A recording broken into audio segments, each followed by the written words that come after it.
नमस्कार साथियों, बहुत बहुत स्वागत है आप सभी का अपने यूट्यूब चैनल राज स्टडी एमपी में।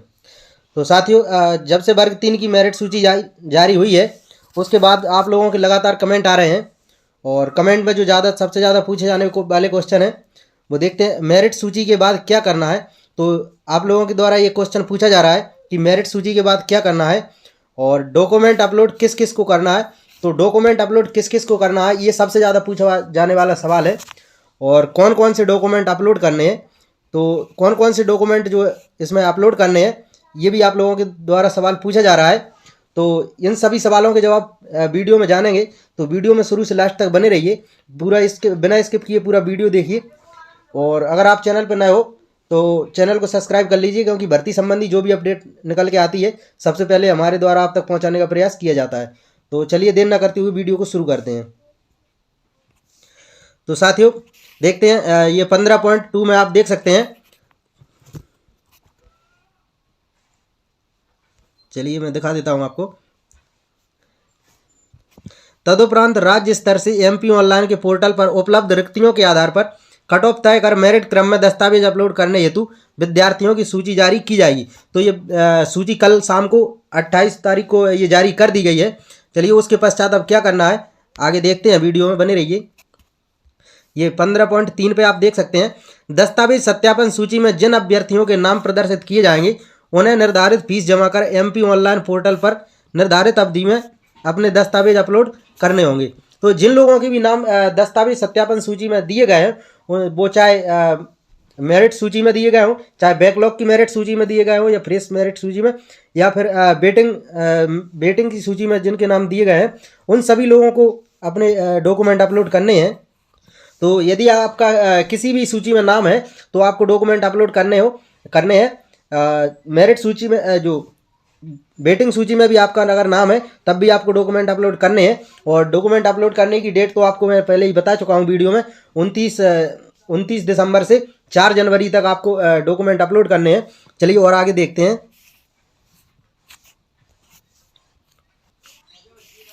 दस्तावेज सत्यापन हेतु जारी सूची में सम्मिलित अभ्यर्थियों को समस्त दस्तावेज अपलोड करना अनिवार्य होगा। तो आपको अपने समस्त दस्तावेज जो भी हैं वो सभी आपको अपलोड करने हैं। मैं आगे वीडियो में बता दूंगा कि कौन कौन से डॉक्यूमेंट अपलोड करने हैं। चलिए देखते हैं और आगे। इस चरण में जिन अभ्यर्थियों के द्वारा दस्तावेज अपलोड नहीं किए जाएंगे वे चयन हेतु पात्र नहीं होंगे। तो जिन अभ्यर्थियों के द्वारा भी डॉक्यूमेंट अपलोड नहीं किए जाएंगे उनको भर्ती प्रक्रिया से बाहर कर दिया जाएगा, उनको जो है अमान्य कर दिया जाएगा। चलिए और आगे देखते हैं। दस्तावेज अपलोड करते समय अभ्यर्थी को यह प्रविष्टि करनी होगी कि वह किस जिले में अपने दस्तावेजों का सत्यापन कराना चाहते हैं। तो जिस भी जिले में आप अपने दस्तावेजों का सत्यापन कराना चाहते हैं वो आपको जिला चुनना होगा। चलिए और आगे देखते हैं। अतिथि शिक्षकों को उसी जिले में दस्तावेजों का सत्यापन कराना अनिवार्य होगा जिस जिले में उसके द्वारा अतिथि शिक्षक के रूप में कार्य किया गया हो। तो अतिथि शिक्षकों के लिए उसी जिले में अपने दस्तावेजों का सत्यापन कराना होगा जिस जिले में वो अतिथि के रूप में कार्य कर चुके हैं। चलिए और आगे नेक्स्ट देखते हैं। एक से अधिक जिलों में अतिथि शिक्षक के रूप में कार्य करने पर उन्हीं जिलों में से किसी एक जिले को चयन अभ्यर्थी को करना होगा। तो यदि आपने एक से अधिक जिलों में अतिथि के रूप में कार्य किया है तो उन समस्त जिलों में से किसी एक जिले को चुन करके उसमें अपने सत्यापन के लिए चुनना होगा। चलिए और नेक्स्ट देखते हैं। सत्यापन हेतु जिले तथा कार्यालय में चयन का अंतिम अधिकार आयुक्त लोक शिक्षण का होगा। तो अंतिम अधिकार जो है लोक शिक्षण का आयुक्त का होगा। चलिए और आगे देखते हैं। तो ये तो दस्तावेज अपलोड की बात हो गई, और दस्तावेज अपलोड के बाद फिर क्या होगा उसके बारे में भी थोड़ी सी बात कर लेते हैं। तो चलिए देखते हैं इसको। तदुपरांत संबंधित अभ्यर्थियों को दस्तावेज के सत्यापन हेतु संयुक्त संचालक या जिला शिक्षा अधिकारी सहायक आयुक्त कार्यालय में निर्धारित दिनांक तथा समय पर उपस्थित होकर दस्तावेजों का सत्यापन कराना होगा। सत्यापन के समय अभ्यर्थी को अपने मूल दस्तावेज एवं उनकी स्वप्रमाणित प्रतियों के 3 सेट लाने होंगे। तो आपको जो अपने डॉक्यूमेंट हैं उनको स्वप्रमाणित करके सेल्फ हस्ताक्षर करके उनको 3 सेट बना करके ले जाने होंगे वेरिफिकेशन के लिए। तो उसके लिए अभी डेट जारी नहीं की गई है। विभाग ने इतना बोला गया है विभाग के द्वारा कि आप टीआरसी एमपी ऑनलाइन को सतत रूप से देखते रहें, उसके लिए अलग से पृथक से सूचना जारी की जाएगी। चलिए और आगे देखते हैं। ये सेट सत्यापन के दौरान संबंधित अधिकारी द्वारा मूल दस्तावेज से मिलान कर कार्यालय में जमा करा लिए जाएंगे। तथा इसका ऑनलाइन प्रमाणीकरण किया जाएगा। सत्यापन के समय उपस्थित होने एवं दस्तावेजों के प्रमाणीकरण की स्थिति की ऑनलाइन जनरेटेड पावती संबंधी को प्रदान की जाएगी। तो आपको इसकी ऑनलाइन पावती प्रदान की जाएगी। चलिए नेक्स्ट देखते हैं। निर्धारित तिथि तथा समय पर सत्यापन हेतु उपस्थित न होने वाले अभ्यर्थियों को चयन हेतु अयोग्य माना जाएगा। तो यदि आपके द्वारा दस्तावेज के सत्यापन के लिए अगर आप उपस्थित नहीं होते हैं तो आपको इसमें अब भर्ती प्रक्रिया से बाहर कर दिया जाएगा। चलिए और आगे देखते हैं। तो उसके बाद डॉक्यूमेंट वेरिफिकेशन के बाद जो है क्या होगा उसको भी थोड़ा देख लेते हैं। दस्तावेजों के सत्यापन उपरांत अंतिम रूप से अरे पाए गए अभ्यर्थियों की चयन सूची जारी की जाएगी। ये आपकी फाइनल मेरिट लिस्ट कहलाएगी।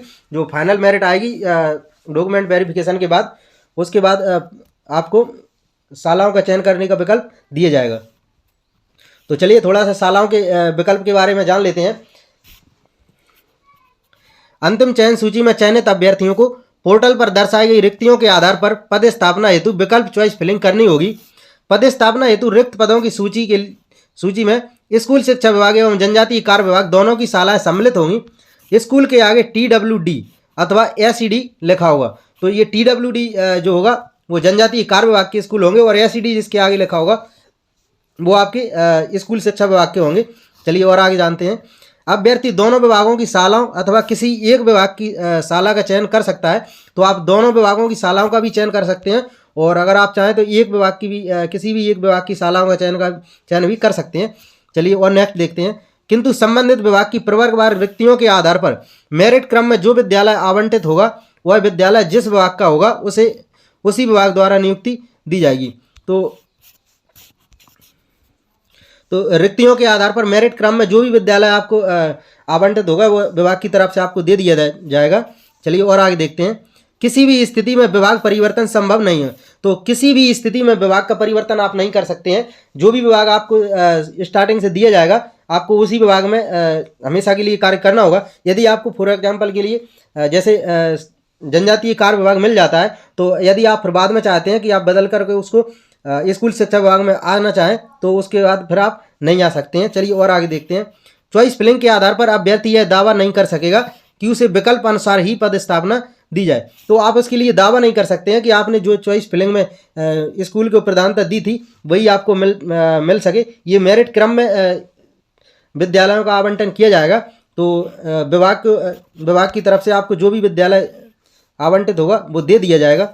चलिए और आगे देखते हैं। अतः अभ्यर्थियों को सलाह दी जाती है कि वे न्यूनतम 50 अथवा अधिक से अधिक विकल्पों का चयन करें। इसलिए सभी अभ्यर्थियों के लिए विभाग की तरफ से ये सलाह दी जा रही है कि कम से कम जो है 50 विद्यालय का चुनाव अवश्य करें या उससे अधिक विद्यालयों का चुनाव करें जिससे आपको विद्यालय आपकी चॉइस के हिसाब से मिल सके। चलिए और नेक्स्ट देखते हैं। अन्यथा मेरिट एवं जिलावार प्रवर्गवार विभागवार रिक्तियों के क्रम में उन्हें विकल्प न मिलने पर विभाग द्वारा रिक्त पदों पर उनकी पद स्थापना की जाएगी। अगर आपके द्वारा कम स्कूलों का विकल्प चुना जाता है तो और उन विकल्पों में वैकेंसी खाली न बचने से आपको विभाग के द्वारा कहीं पे भी पद स्थापना दी जा सकती है। इसलिए आप अधिक से अधिक विकल्पों का चयन जरूर करें। चलिए और देख लेते हैं। जो दस्तावेज अपलोड जो करे जाने हैं उसके बारे में भी जान लेते हैं कि कौन कौन से दस्तावेज अपलोड करने हैं। तो वीडियो थोड़ा लंबा हो रहा है लेकिन वीडियो में शुरू से लास्ट तक बने रहिए, ये काम की जानकारी है। चलिए देख लेते हैं कौन कौन से दस्तावेज अपलोड करने हैं। तो फर्स्ट जो है जन्म तिथि के प्रमाणीकरण हेतु आपको 10वीं की अंक सूची अपलोड करनी है। तो पहले नंबर आपको 10वीं की अंक सूची अपलोड करनी है जन्म तिथि के प्रमाणीकरण के लिए। और सेकंड जो है आपको 12th की अंक सूची अपलोड करनी है। तो 12वीं की अंक सूची आपको अपलोड करनी है। उसके बाद देखते हैं स्नातक उपाधि की अंक सूची सभी सेमेस्टर या वर्षों की लागू होने की दशा में। यदि आपने स्नातक कर रखा है तो आप अपने स्नातक की अंक सूची अपलोड कर सकते हैं। यदि आपने स्नातक नहीं किया है तो कोई दिक्कत नहीं है, स्नातक की इसमें कोई ज़रूरी नहीं है। चलिए और आगे देखते हैं। आरक्षण का लाभ प्राप्त करने वाले अभ्यर्थी अनुसूचित जाति जनजाति अन्य पिछड़ा वर्ग आर्थिक रूप से कमजोर प्रवर्ग जो भी लागू हो से संबंधित जाति प्रमाण पत्र जो मध्य प्रदेश के सक्षम अधिकारी द्वारा जारी वैध नवीनतम डिजिटल प्रमाण पत्र हो लागू होने की दशा में। तो जो भी नवीनतम डिजिटल जो आपका जाति प्रमाण पत्र होगा यदि आप आरक्षण का लाभ ले रहे हैं तो उसको अपलोड करना अनिवार्य होगा। चलिए और आगे देखते हैं जो डॉक्यूमेंट्स अपलोड करने हैं। मध्य प्रदेश का स्थानीय निवासी प्रमाण पत्र, यदि आप मध्य प्रदेश के स्थानीय निवासी प्रमाण पत्र निवासी हैं तो उसका प्रमाण पत्र आपको अपलोड करना अनिवार्य होगा आरक्षण का लाभ लेने की स्थिति में, यदि आप आरक्षण का लाभ लेना चाहते हैं तो। चलिए और देखते हैं। अति शिक्षक अनुभव से संबंधित सक्षम अधिकारी द्वारा जारी प्रमाण पत्र लागू होने की दशा में, यदि आप ने अतिथि के रूप में कार्य किया है तो आपका जो अतिथि अनुभव प्रमाण पत्र होगा उसको आपको अपलोड करना है। चलिए और आगे देखते हैं। दिव्यांगता भूतपूर्व सैनिक की स्थिति में सक्षम अधिकारी द्वारा जारी वैध नवीनतम डिजिटल प्रमाण पत्र लागू होने की दशा में, यदि आप दिव्यांगता से फॉर्म डाले थे तो आपको दिव्यांगता का मिनिमम 40% दिव्यांगता या उससे अधिक प्रतिशत होने वाला जो प्रमाण पत्र है उसको अपलोड करना अनिवार्य होगा, या आप भूतपूर्व सैनिक से संबंध रखते हैं तो उसका आपको प्रमाण पत्र अपलोड करना अनिवार्य होगा। चलिए और देखते हैं आगे।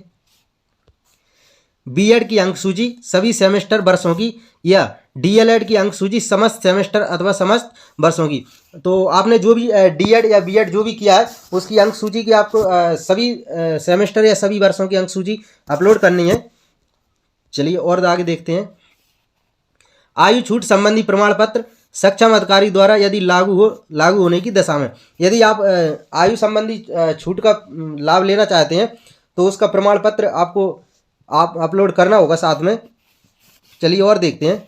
उपनाम परिवर्तन की स्थिति में शपथ पत्र, सबसे ज़्यादा जो आज की स्थिति में परेशानी दिख रही है अभ्यर्थियों के लिए, वो सबसे ज़्यादा समस्या ये आ रही है कि किसी के नाम में परिवर्तन किया गया है, किसी के उपनाम में परिवर्तन किया गया है, किसी के स्पेलिंग में मिस्टेक है, कहीं किसी के नाम में गैप लगा हुआ है, स्पेस लगा हुआ है, तो उसको लेकर के सबसे ज़्यादा ये सवाल आजकल पूछा जा रहा है।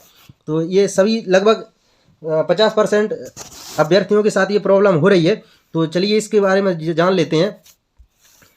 उपनाम परिवर्तन की स्थिति में शपथ पत्र, नाम एवं उपनाम दोनों परिवर्तन की स्थिति में राजपत्र में परिवर्तन नाम के प्रकाशन की प्रति लागू होने की दशा में ये आपको अपलोड करनी है। तो चलिए इसके बारे में और बता देता हूँ मैं। तो यदि आपके उपनाम में परिवर्तन किया गया है तो उसके लिए आपको एक एफिडेविट बनवाना होगा, शपथ पत्र, और यदि आपके नाम और उपनाम दोनों में परिवर्तन किया गया है तो उसको राजपत्र में परिवर्तन नाम के प्रकाशन की प्रति आपको अपलोड करनी अनिवार्य होगी। तो एक बड़ा सवाल ये खड़ा होता है अब कि ये जो एफिडेविट है वो कहाँ से बनेगा, तो उसके लिए आपको जो भी आपके नज़दीक में कोर्ट कचहरी या फिर जो तहसील होती है वहाँ पे जो वो टाइपिंग वाले जो वकील बैठे रहते हैं या फिर कंप्यूटर टाइपिंग के द्वारा, तो उनके पास आप जाके बोल देना कि हमारे नाम या उपनाम में ये मिस्टेक है, उनको बता देना। उनका ये रोज़ का काम रहता है बनाने का, तो वो आपके लिए बना के दे देगा। उसको आप लगा सकते हैं इसके साथ में, और या फिर उसको बनवा के रख सकते हैं। यदि कहीं डॉक्यूमेंट वेरिफिकेशन के टाइम पूछ लिया तो आप उसको दिखा सकते हैं, इसलिए आपके पास होना अनिवार्य है, कंपलसरी है। तो आप उसको बनवा के ज़रूर रखें। यदि आपके नाम में या स्पेलिंग में कुछ भी मिस्टेक है तो आप एक एफिडेविट ज़रूर बनवा लें, क्योंकि उससे आपके जो अंतिम समय में आपका बचाव हो पाएगा उससे।